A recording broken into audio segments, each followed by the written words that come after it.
गरियाबंद जिले के छुरा थाना क्षेत्र के ग्राम मोगरा में जमीन बंटवारे को लेकर पिता की पुत्र द्वारा हत्या करने के बाद आज छुरा पुलिस ने आरोपी को उड़ीसा सीमा से गिरफ्तार कर छुरा लाई, जहां कानूनी कार्रवाई के बाद उसे जेल भेज दिया गया है। छुरा पुलिस को ग्राम मोगरा में हुए हृदय विदारक घटना को बताते हुए ग्रामीणों ने बताया कि यशवंत नागवंशी घर के जमीन को अपने नाम पर दर्ज कराने तथा जमीन की पट्टा मांग को लेकर झगड़ा विवाद करते हुए राजेश नागवंशी ने अपने पिता को लकड़ी के डंडे से प्राणघातक हमला कर हत्या कर गांव से फरार हो गया था, जिसे पुलिस अधीक्षक तुकाराम कामले के निर्देश पर आरोपी को आज उड़ीसा सीमा से गिरफ्तार कर छुरा लाया गया, जहां आरोपी ने अपना गुनाह कबूल कर लिया, जिसे न्यायालय में प्रस्तुत करने के बाद जेल भेज दिया गया है। गवाहों के कथन, मर्ग इंटीमेशन और विवेचना के दौरान उसी का पुत्र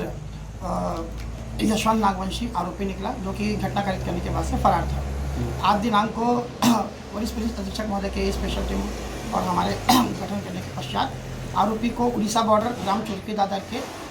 उस पार गिरफ्तार किया गया है। आरोपी से पूछताछ करने पर बताया कि जमीन बंटवारे को लेके वो नाराज था, इस वजह से उसने अपने पिताजी की हत्या की।